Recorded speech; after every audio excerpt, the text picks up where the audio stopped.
Salut à tous. Non, non, non, cette partie n'est pas morte avec le Miami Heat. On avait joué 3 années et évidemment avec un succès plutôt intéressant avec une première année qui s'était passée.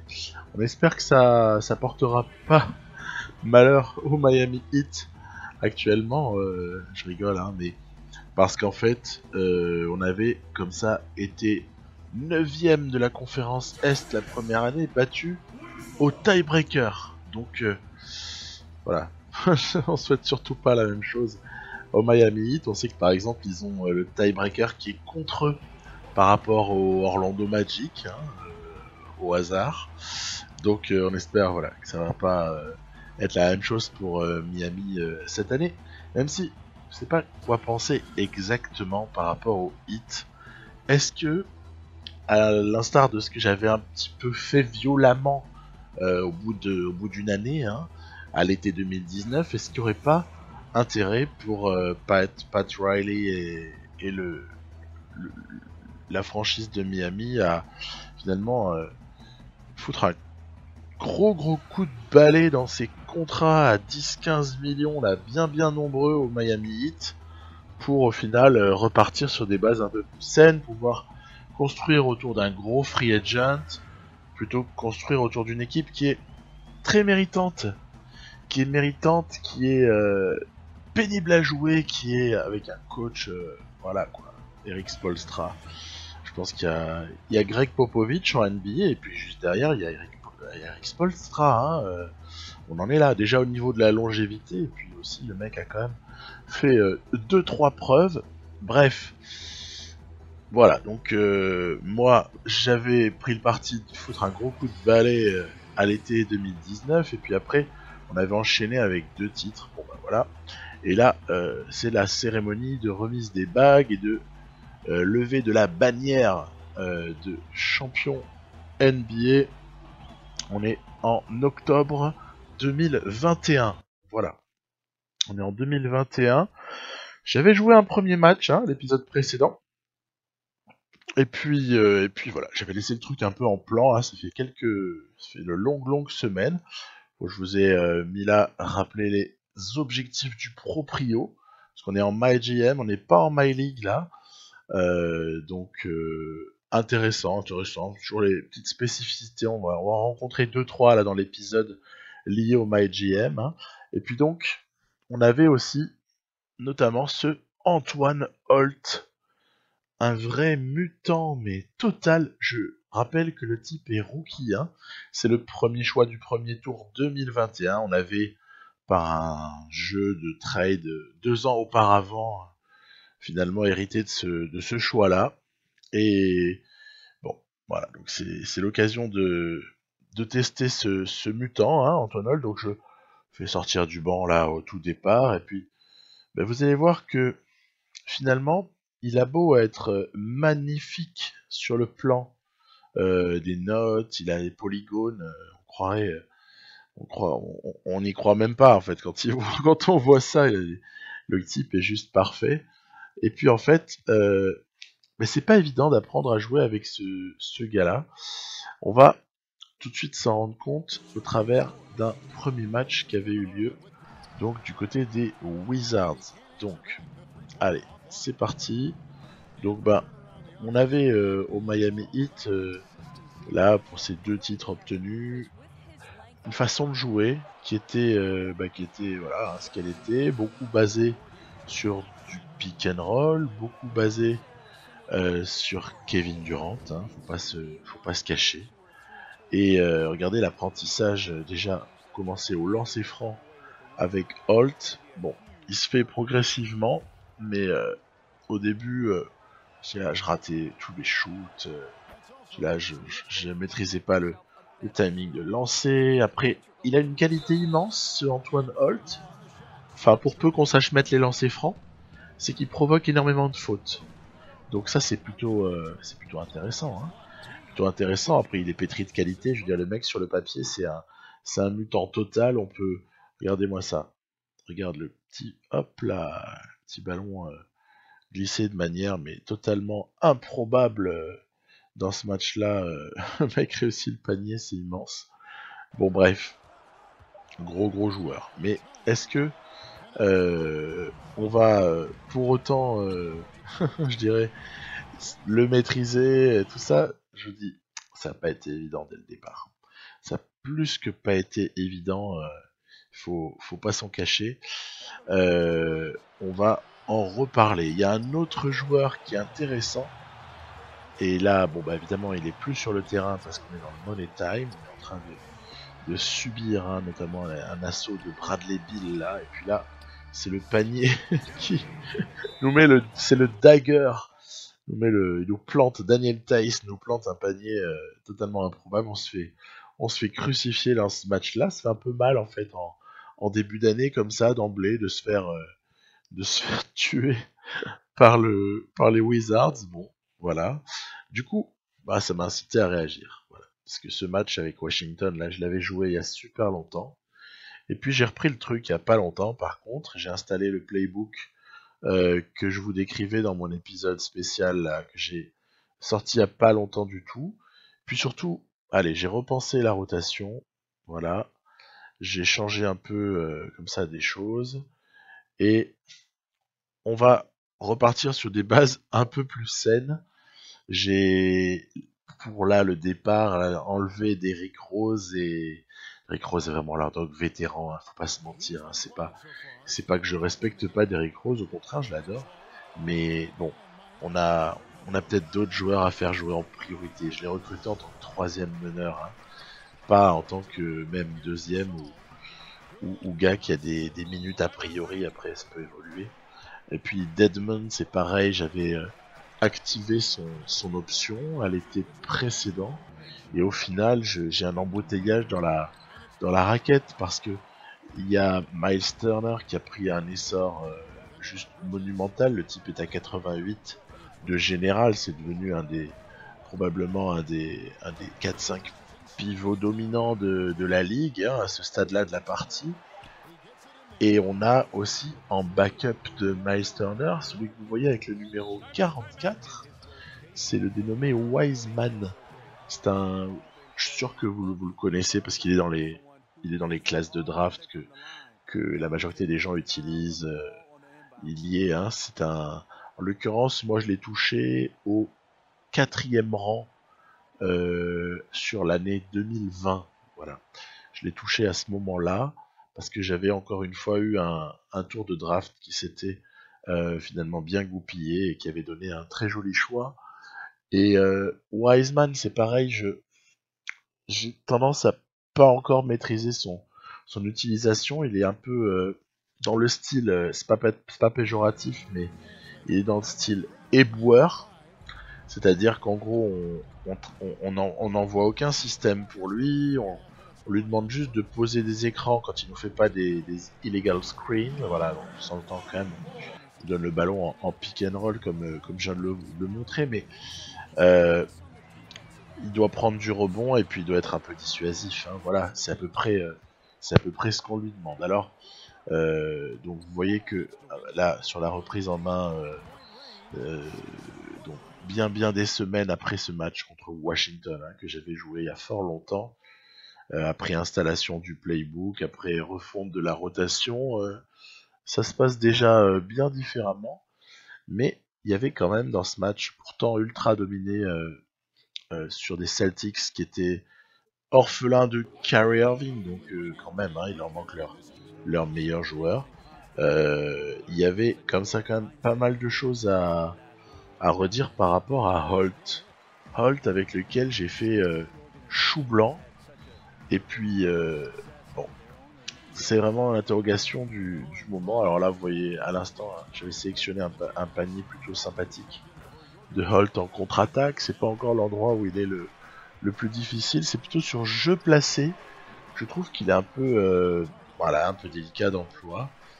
C'est un rookie qui n'est pas dans les classes de draft qu'on peut télécharger, puisque pour cette année 2021, j'avais rendu le truc aléatoire au niveau de la création, au niveau de la création de rookie. Donc Voilà, le type est sorti comme ça, comme un premier choix évident, hein, à 85 de général, si vous voulez.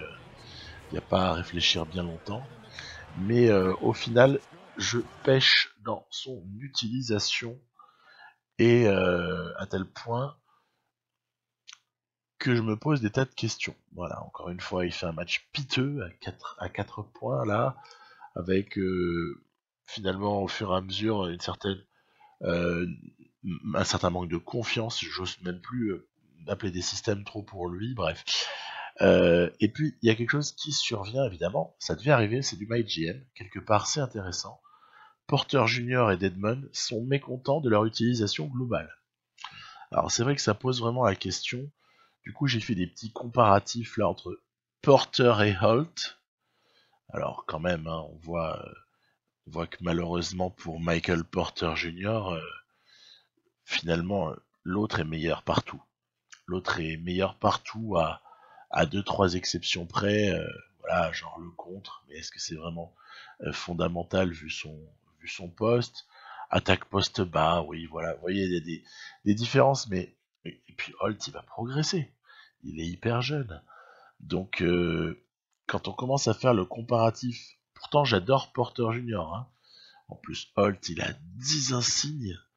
10 insignes bronze, ça veut dire que c'est amené à devenir assez rapidement, vu le standing du joueur, c'est amené à être à avoir encore d'autres insignes bronze qui vont arriver, et en plus les bronzes ils vont peut-être passer argent ou or.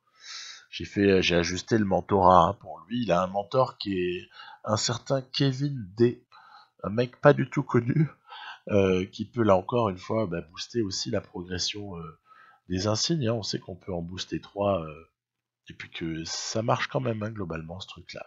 Et donc comme je vous disais juste avant, Wiseman aussi, qui s'avère être à 20 ans, hein, 20 ans, le backup, mais est-ce vraiment des statistiques, est-ce vraiment un standing de joueur de backup de Miles Turner? Wiseman, c'est un standing de titulaire NBA quasiment déjà à ce stade-là. Donc l'utiliser en sortant du banc, c'est quasiment quelque chose qui va nous apporter des problèmes en fait à terme, hein. Donc Deadman pas content parce qu'il joue pas, Wiseman dont je me doute qu'il risque d'y avoir des problèmes à un moment donné, Porter Junior qui était pas content parce qu'il sortait du banc, Holt difficile à utiliser et finalement du coup sous-utilisé. Bon, vous l'avez compris, il y a peut-être un peu trop de monde dans cette équipe à certains postes, et ça pose peut-être des questions et peut-être la nécessité de monter des trades pour finalement faire des choix. Voilà, il y a des choix à faire et je pense qu'il va falloir se décider. Alors là, en tout début, c'est pas encore trop grave, on a encore un petit peu de temps pour prendre des décisions, mais vous voyez déjà là, c'est un stade où je vais sortir Holt de la rotation. De toute façon, une saison c'est long, il y a 82 matchs, et 82 matchs, on peut bien sortir Holt pour 2, 3 ou 4 matchs, c'est pas grave, ça ne l'exclura même pas d'une éventuelle course au Rookie of the Year qu'on pourrait avoir envie évidemment de lui offrir, hein, Rookie of the Year pour un rookie d'un tel standing. C'est presque le must, c'est presque le truc sur lequel il n'y a même pas à discuter, il faut qu'il le soit. Ouais, c'est pas gagné. C'est pas gagné, donc j'ai commencé déjà par essayer de revenir à mes basiques, à remettre une équipe qui était celle, tiens, on retrouve les Lakers en plus, qui est une équipe assez formidable, hein, dans le jeu là, puisqu'ils ont adjoint DeMarcus Cousins à tous ceux qu'on peut connaître. Et puis tout de suite, DeMarcus Cousins, ça fait un job monstrueux, on les connaît bien. De toute façon, et puis les jeunes ont progressé, hein. On les connaît super bien, ils avaient été nos adversaires en finale NBA, donc là on est en 2021. Ils avaient été nos adversaires en juin 2019, hein, la première finale gagnée, hein, par cette équipe du Heat, c'était contre les Lakers en 2019, avant en 2020 de plutôt facilement, entre guillemets, surclasser les Suns, en tout cas bien plus facilement que ce qu'on avait pu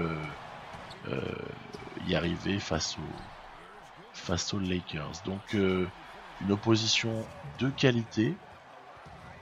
On est dans le money time, c'est super serré. Il y a Cousins qui a réussi à trouver une super jolie passe. Bon, très bien. On n'a pas exécuté comme on aurait vraiment voulu en attaque, ce qui fait qu'on se retrouve mené. Il y a Miles Turner qui va aller provoquer la faute et qui va rentrer ses 2 lancers. Attention, 41 partout. Balle encore une fois à Cousins, hein, le jeu lui file vraiment la balle, c'est énorme. Derrière, bloc. Oh là là, quelle action chanceuse.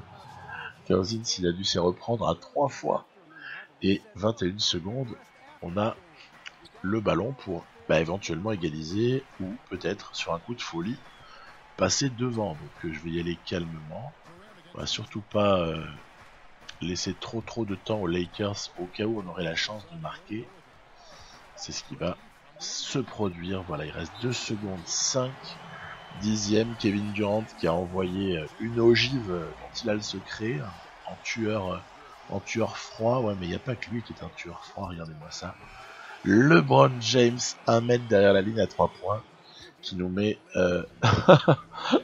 un super game winner. Donc franchement, voilà, gros moment, ce match, il est vraiment sympa. Vous voyez, quand je perds comme ça un match au buzzer contre LeBron James, ça m'est déjà arrivé, hein, c'est pas la première. Je suis même pas, en fait, ça me fait même pas râler. Je trouve que c'est cool en fait comme scénario parce qu'après tout, on en gagne suffisamment des matchs par ailleurs, quoi. Donc on peut bien en perdre un sur un coup du sort de temps en temps, c'est rigolo. Et puis, vous voyez, ça s'est régularisé. En fait, j'ai juste mis Porter dans la rotation et j'ai donné des minutes à Dedmon et tout de suite, ça ne râle plus. Le moral va remonter progressivement. Bref, je sais qu'en MyGM, ça sert à rien parfois d'utiliser des milliards de discours. Il vaut mieux agir. Et là, c'est pareil. Vous avez Kevin Durant. Ça y est, il veut re-signer. C'est vrai qu'il est dans sa dernière année de contrat. Il veut re-signer. Alors là, c'est un truc, par expérience, sur les années précédentes dans NBA 2K, je me suis déjà rendu compte que si vous lui parlez tout de suite et que vous lui dites t'inquiète pas mon gros, je vais te prolonger ton contrat, et que par exemple dans la foulée vous le faites, il y a de fortes chances que vous voyez apparaître un truc du style bug du jeu, promesse non tenue. Alors que vous avez dit au type que vous allez le re-signer, puis vous l'avez re-signé. Mais bon, promesse non tenue.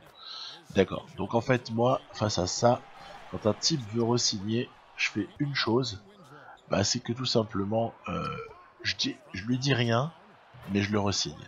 À moins que je veuille pas le re-signer, auquel cas, ouais, d'accord, je vais discuter, puis je lui mets un truc, mais de toute façon, ça va partir en sucette, parce que le mec va râler de finalement que ça se passe pas comme il le voulait. Donc, je me suis donné 2-3 matchs là avant de prendre une décision par rapport à Kevin Durant, parce que très clairement, de Michael Porter, Kevin Durant et Antoine Holt, il y en a même peut-être sûrement un en trop.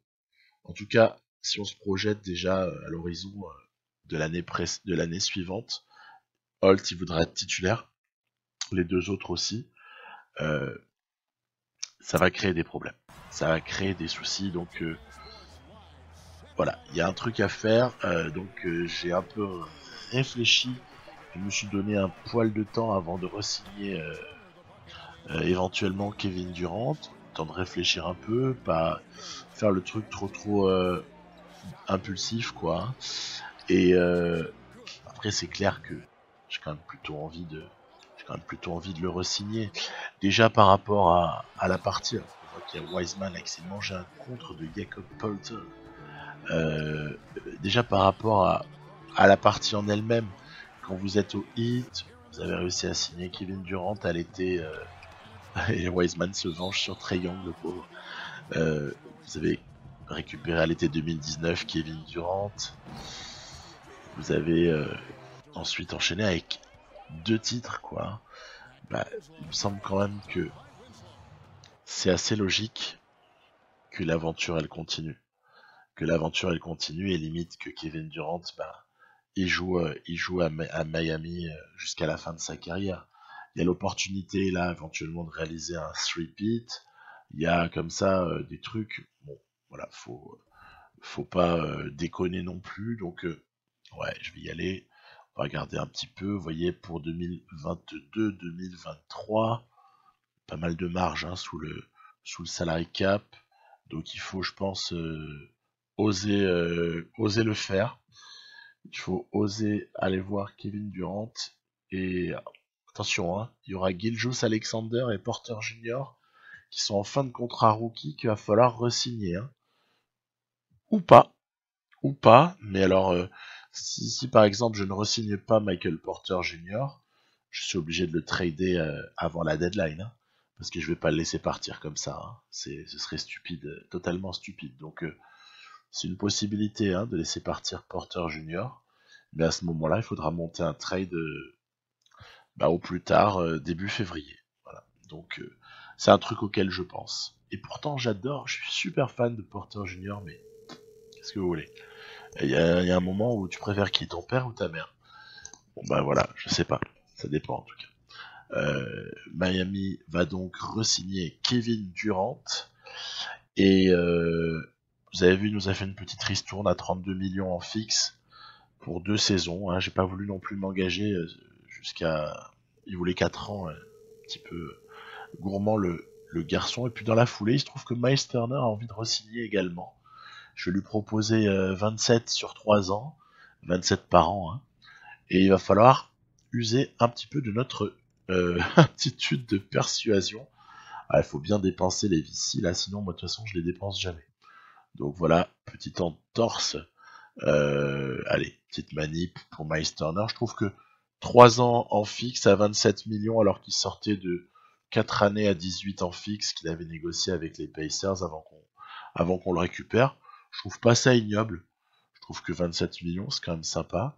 Même si bon on est sur un top pivot là à ce moment-là de la partie, mais pourquoi pas. Pourquoi pas. Vous voyez le joli bilan en carrière de Eric Spoelstra. Donc, de l'ordre de la...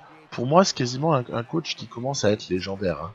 Vous voyez, le mec, vous lui filez 2 bouts de ficelle et un vieux moteur, et puis il vous fabrique un avion. Hein. Vous voyez l'équipe qu'il a, Eric Spoelstra à Miami. Hein. C'est quand même pas florissant. Hein. Et puis à l'arrivée, il bricole des trucs.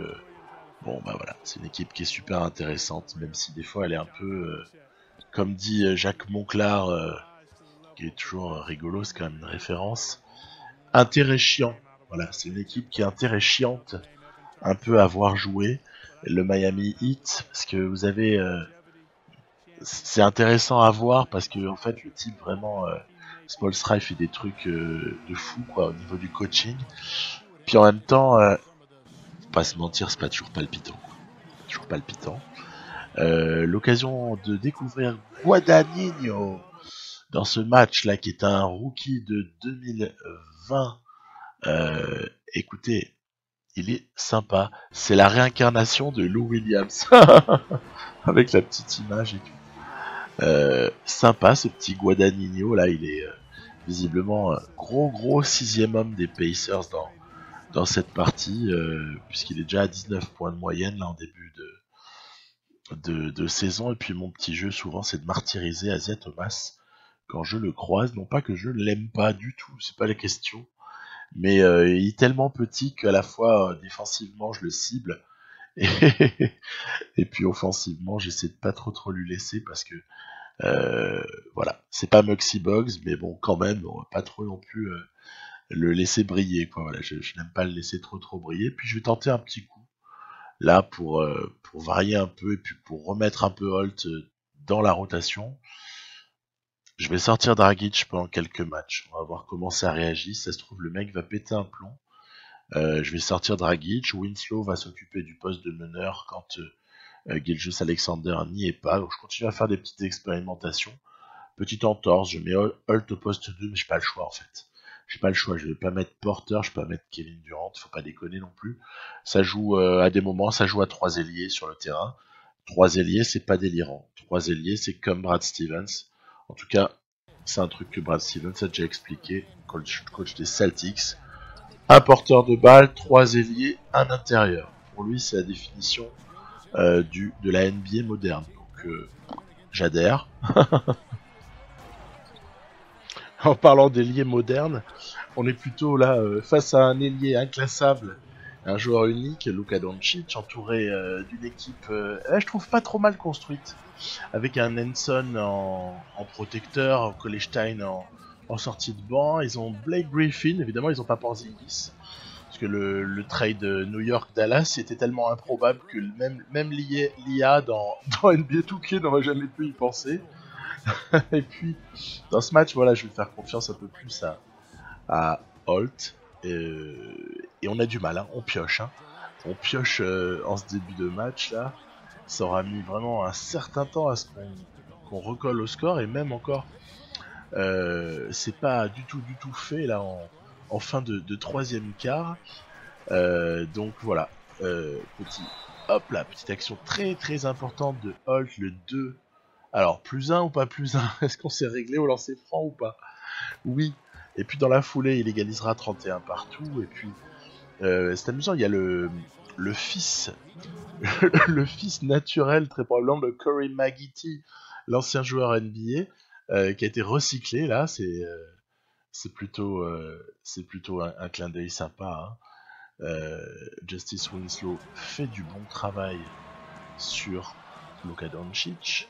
Et par contre, en attaque, on a pioché. À 3 points, on a été mais calamiteux. Il y a un pourcentage, vous verrez à la fin, qui est juste dégueulasse. En revanche, Blake Griffin, sur la fin de match, il a tous les ballons et il nous fait mal. Il nous fait mal. Kevin Durant a du mal à le tenir au poste 4.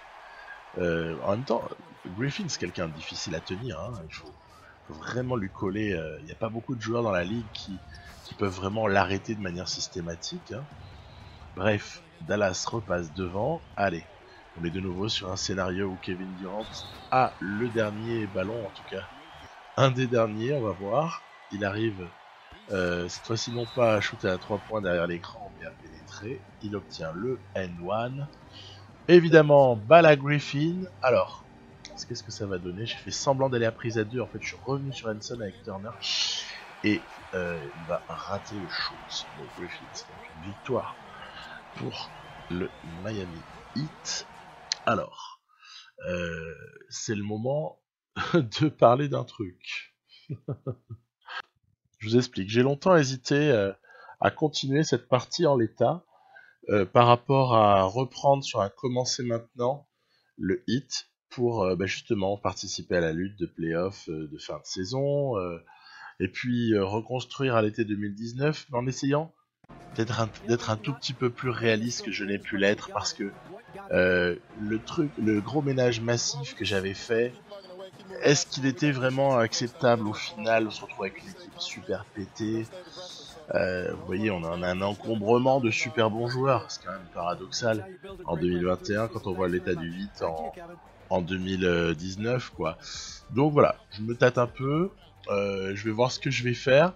Cette équipe est excitante, hein. Mais tout peut s'envisager, honnêtement. Voilà, je vais continuer un peu, et puis je vous tiendrai au courant bientôt dans un prochain épisode avec le Miami Heat. Bye bye.